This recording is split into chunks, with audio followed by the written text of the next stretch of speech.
Welcome to Inside the Franchise. Got Ned Lennon with me. Got Walter Stringer. Man, we're talking Baltimore Ravens. Man, how's this flurry of free agency been so far? I mean, it's so much to keep up with. I mean, that's what I say. What about you guys?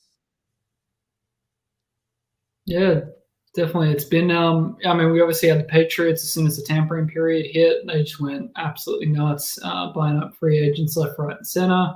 A few teams have been a little bit more quiet. They've made some small signings, small re-signs, and I think Baltimore is one of those teams that had a few free agents, big name free agents leave, and a few guys that they've re-signed. Well, who do you think is winning the free agency so far? I mean, we saw some teams really like Ned said, the Patriots won. I mean, the Patriots came out of the gate swinging, didn't they? Yeah, yeah, I think the Patriots definitely are the team that stands out right now. They made sure they took care of some serious issues they had going on. They still got boatloads of money pretty much left going on. They got boatloads of draft capital. So they have the ability, I believe, at 16 it is, to pretty much do whatever they want. Even if they chose to take a quarterback at 16 to groom, they can afford to do it because they pretty much have the ability to build a team around him and pretty much sit him into that within another year. Yeah, I think when you look at it, it looks like they're going back to their identity, right? That two tight end system, and like you said, any team in this situation, this is what you would like them to see. Still have a ton of cap left and all that draft capital to continue building a championship franchise.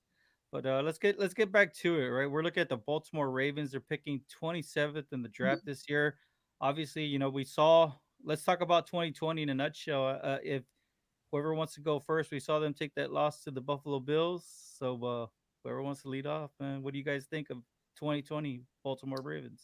Yeah, I think take the lead here. So it was a really successful season. I mean, they managed to get Lamar Jackson his first playoff win after three attempts. Big game as well against Tennessee. They'd obviously vanquished them in 2019. Took out a pretty impressive run from Lamar. I think that there's a few things that are going to really change up this year. We've got again some more offensive line shift. Melvin Ingram, sorry, not Melvin Ingram, Mark Ingram. My apologies has left the team. So they're going to be pushing ahead with, J.K. Dobbins as their lead back. They've got guys like Gus Edwards who are hanging around as well. I think we're going to see more of the same from them coming out this next year. A very defense turnover oriented sort of setup, and from the offensive side, again, a very run offensive scheme. So it's probably going to be very similar. They've got a very interesting draft coming up. Obviously, picking quite late, but they've got quite a few holes that they really need to fill. So interesting to see how they do it. Well, anything stand out? Anybody regress? What do you think? Yeah, for me, it was really the offensive line. And typically, we already know when the offensive line starts having issues, the team in general pretty much starts to go down the toilet. They had some injuries. I think that team would have been a lot better down the stretch. They would have been better, had a better record overall if they would have had some guys healthy and they would have had some better guard play. I think because I believe Gus Edwards and Dobbins can actually get the job done. You give them a better, at least better quality offensive line play. I think things can get done. Uh, Marquise Brown.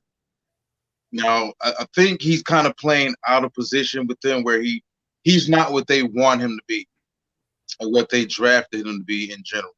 I think Marquise would be a much better terror in the slot. You can put him in some bunch formations. I think Baltimore can afford to get a little more creative with him. But also, I think defensively, and we'll get into that in a minute as far as some of the team needs. But I think Derek Wolf, and he was a very important guy that they brought back. I think Derek Wolf was a very pleasant addition for them, and he really held his ground when Calais Campbell was out and when Brandon Williams was out. So I think if in general the Ravens are just going to be the Ravens, regardless of how many injuries. Injuries can't keep them down. COVID can't keep them down. Nothing can seem to keep those Ravens away from 9 to 10 wins. So I think once they make a few more adjustments, which isn't really too many, the Ravens should be right back where they should.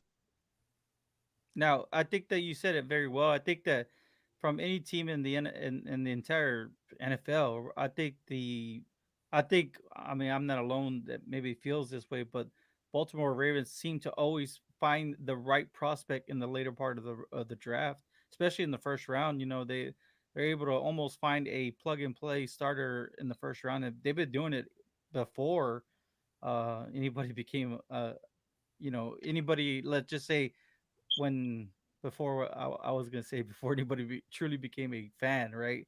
Because Ravens are still they're well, I'm not gonna get into it. Anyways, Yeah, franchise, yeah. but I mean, you look at it. I think that when you look at it, they have the formula, right? The consistency. Um, they have John Harbaugh. I think he's been very tenured there.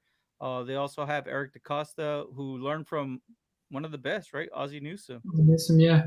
So they got 12 million in cap space. So they're not in cap hell, but really, I mean, they still gotta make some magic happen to be able to, um, I guess, make it further, right? Get that second win for Lamar Jackson, so to say. So and, we take a look at these needs right here: a wide receiver, offensive line, edge, but then again, it could be the defensive line in general. So let's jump right into it. I mean, Walt, you can go ahead and go first. I mean, Sure. since we're looking at 12 million at the cap, I mean, it doesn't mean they're not gonna find somebody to come in, at a good price. But obviously, this team is going to continue to build through the draft.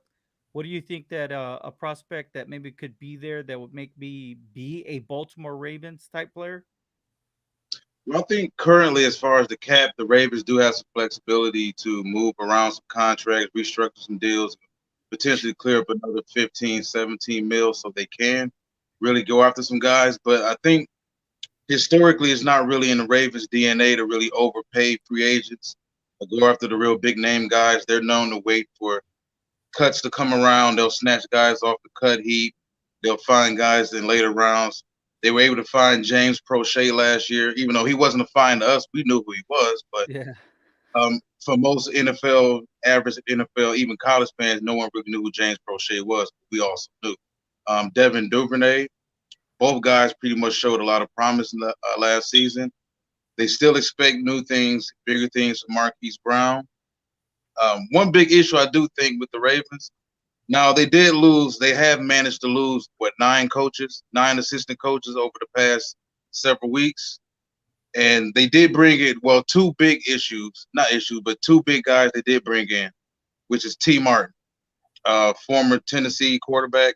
He's been brought in as the new wide receiver head coach, and they brought in Keith Williams from Nebraska as the new pass game. I think he was pass game coordinator.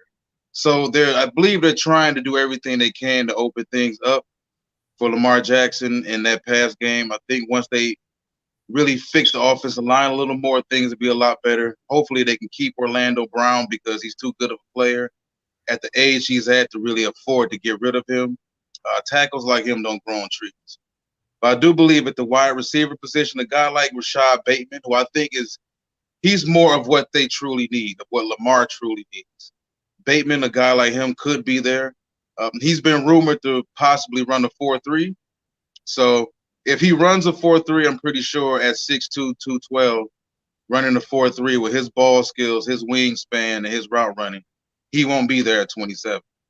Um, Another guy is Kadarius Toney. I think Toney kind of fits what they want, but strictly a projection. He's not really my cup of tea. I think they've got enough of that. I'm pretty sure they're going to let Willie Snead go. So I think they really need to go out and get a bigger target for Lamar Jackson if that's the direction they decide to really go in at that pick at 27. So what you're saying is they're not going to bring back Des Bryant.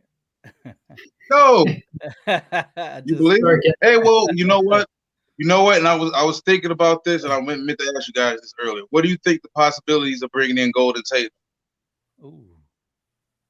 Man, I'll tell you this. He's a that I mean, Golden Tate's always been a very He's a scrappy. Raven. He's a very scrappy player, man. I mean, he'll turn a little hitch into 7 yards, get you that first down. He's a tough player. Yeah, the entry concern has always been a concern for I think all NFL teams when it comes to Golden Tate. Yeah. Shoot, Uh, man. What do you Yeah, think I was about going to say, I was going to quickly jump in on that. I think Golden Tate would bring a lot to them. I think what they're sitting and doing at the moment is very Baltimore. It's going to sit back and wait, see who's available. They don't want to jump in while all this crazy money's thrown around. I mean, the Pats are obviously breaking tradition in that regard, but Baltimore just aren't. So I think that they're going to sit around. They may find a guy like Sammy Watkins looking for a vet minimum deal or something it? around like that, 3 to 5 mil to get out there and play with the team with a good playoff chance. There's a potential that he's there. They're never going to pursue a guy like Kenny Golladay. They're just not going to spend that kind of money. So I think that they may bring in a guy like Golden Tate if the price is right. I think his mentality probably fits in pretty well with the locker room, but it's all about the right price, man. If he's looking for a job, Baltimore will come out with open arms. But yeah, I think that if his asking price is too high, they're just going to walk on. So let me well let's go ahead and take a deep dive on your side of it. I mean, we've seen they did bring in some free agency help right recently. I think they addressed it was the offensive line, correct? Yeah, so they Kevin went Zeitler. with Kevin Zeitler at guard. So I imagine he's probably going to be sitting on the right hand side. To your point, Walt, about Orlando Brown, I don't think they've wanted to lose Orlando Brown, but at the end of the day, Brown considers himself a left tackle. They'll be like, cool, great, we'll play him at the right side. I mean, they just paid Ronnie Stanley a huge contract, so it's unlikely that they're going to move him out left to make him happy. So the mentality Ozzie Newsome always took, and I know he's got the guiding hand for DeCosta there now as well as GM, is just if guys don't want to be there or they want to go test the market, they'll let them. At the end of Yeah. the day, they want a guy there, they want a guy there, but if they don't want to be there, then that's just the way that they'll do. They'll want guys who want to be in that locker room. So I think that they'll look for Orlando Brown. I know it was pretty hot pre-free agency period, but things kind of calmed down. I haven't heard of any rumors of teams that have been willing to pay the price that Baltimore is asking, which I understand is a first-round pick. That may change after the first round of the draft. We might see a little bit more coming out for teams that just didn't quite get the tackle they were looking for, but it's a deep tackle draft. I just don't think that they're going to get the first round they're asking for. So we'll see how that turns out. I think that they still have a hole at center. Matt Skura, they'll let him walk. My understanding is that he is, been testing free agency. I don't know if he's actually signed and become official yet. Yeah. But my understanding is that they're basically letting him walk, going to see his value. I just don't think that they're going to bring him back. They may look to build around the second or third round of the draft there. I like a guy, Terrace Marshall, for them at wide receiver. I think I've been talking about this since January. 6'3", 200-pound receiver out of LSU. This guy brings everything that they're lacking. They've got speed. They've got guys who are shifty underneath guys. They've got guys who can be, the possession receivers. What they really need is a guy who can stretch the field deep, who can be a red zone target, who can stand over the top of these 5'10" corners. And Terrace Marshall is that guy. He's been a red zone threat for LSU for the last couple of years. Great receiver, great speed. I think that they can bring him in for Lamar to add a different dynamic weapon for them. I know Tony's been comped to them simply because he's, again, the same kind of build they've got in Duvernay, the same kind of build they've got in Marquise, but I just don't see that happening. I think that they're going to have to go big. A guy that I was thinking about, Melvin Ingram, edge rusher, I should say. His guy's been sitting out there. I think that his price at the moment is a little bit too high for a lot of teams with the cap reduction, but I think that he's a player that if he comes down, I could definitely see them going for him. The other place I know that we haven't really addressed here is safety, though. They have made a couple of signings, 1-year deals, but I think they're really lacking a true playmaker at safety. They're guys who brought aggression. They were able to come up, make tackles. That we obviously know that they led the league in fumbles last year, fumble recoveries. They play aggressive, but what they're really lacking is a guy who can sit back and be a playmaker. There's a couple of guys actually still have on the free agent market who are still looking good. You've got Keanu Neal, you've got Jaquiski Tart coming out of the 49ers. And I think that they could really sign a guy for a veteran deal for maybe 3.5 to 5 mil with some incentives and bring in a veteran to, foster in a couple of rookies. Well said, Ned. I think that there's one player that I was big on, but I'm pretty sure a lot of us were big on Malik Hooker too. I think Yeah, with him, he just has not been able to stay. Um, just well, can't stay healthy, can't stay on the field. And when he's been on, it hasn't been quite, I think, what people were expecting. But he's kind of guy that you could probably get on a cheap deal, on a 1-year prove-it deal. yeah. And you may as well take a swing because it's a possible home run if you get him, I get him mean, healthy and get him I back. mean, we've seen him do some amazing interceptions. I mean, that's the stuff that he was bringing from Ohio State, right? I mean, Yeah. was that ball Right. hawking situation, and like you said, when I look at the team needs, man, when I look at it, it's just one of those things where with Lamar, you see that he just seems to always be looking for his tight end, right? His safety blanket, his Mark Andrews. And it just, I don't know if it's that he's lost trust in his wide receiving core, and maybe they do need to address that to allow, to allow Lamar to become who he really is, right? A superstar quarterback. Now, let me ask you both. Let me ask you both this question here. Obviously, well, Ned, did you get to answer who you think they should select in the first round first? Yeah, Terrace Marshall, I think, is the guy that Terrace I would Marshall. at Okay, 27. Yeah. cool. Yeah. So when you look at the when we look at it, is Lamar Jackson, is this a make or break year for Lamar Jackson, especially coming closer to his contract extension? I think this year is going to be. Personally, yeah. Oh, sorry, what? You go ahead. Oh yeah. Well, personally, I think it is. I think it has to be when you look around at the rest of the draft class. Well, not so much Darnold. We don't have to look in Darnold's direction. But when we look at the rest of the draft class, you got Josh Allen having tons of success. You got Baker Mayfield turning the corner, winning some games, making it to the AFC Championship, and they're doing it throwing the ball. We saw Josh Allen make strides. Before Josh got to Buffalo, Josh couldn't even crack 60% completion percentages. That's true. Whether it was high school, it was JUCO, it was Wyoming, Josh has made significant strides, and he's impressed a lot of people. And I think Lamar is going to have to do it because at the end of the day, Steve McNair had to do it. Vince Young couldn't do it, but you have to learn how to throw the football from the pocket.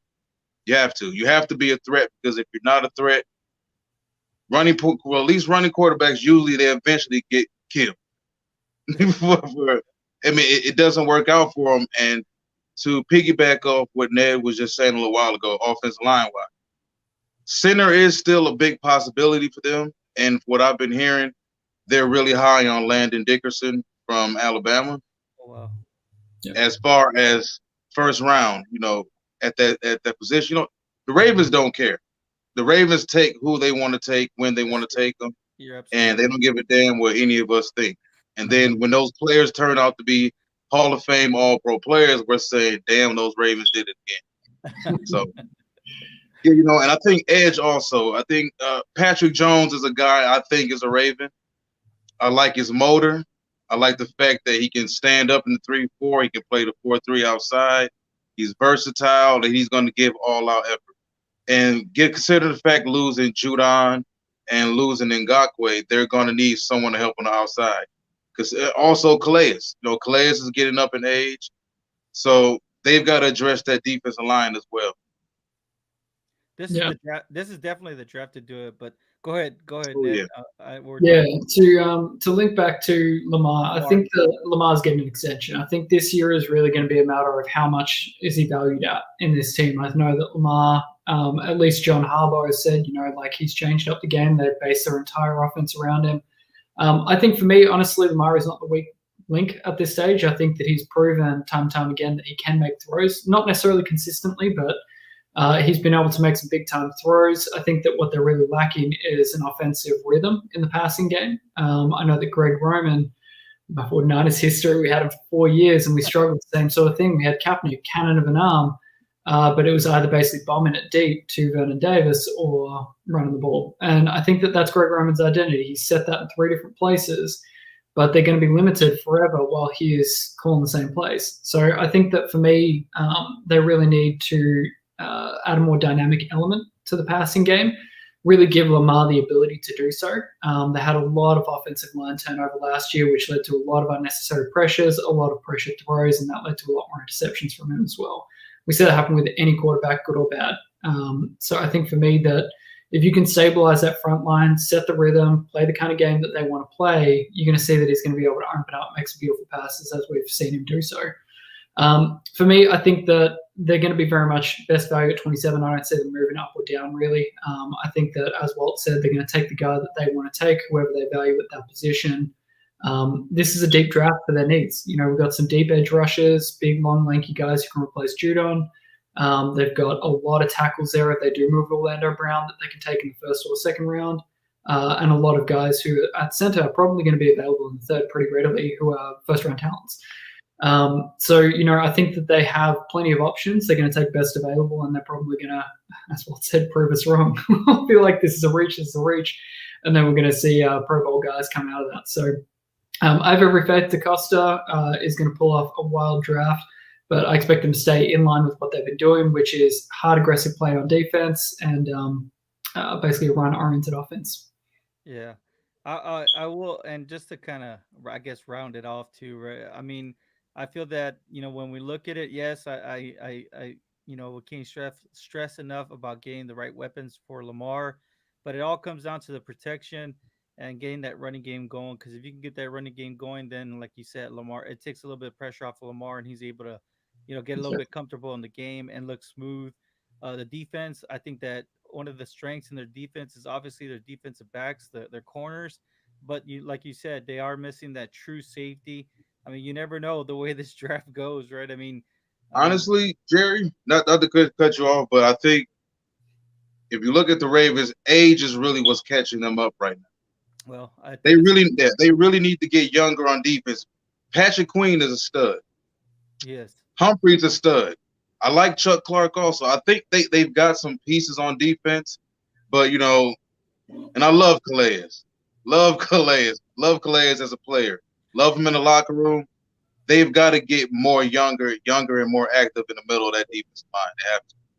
well, what I was gonna say was I think that this is the year that we're gonna see a lot of the players that they drafted last year make that leap, and we're gonna see a very well-rounded team because I think when you look at last year's draft class that they were able to haul in, I mean, they got was it Patrick Queen, right? You said, and what was the other Ohio State linebacker they got?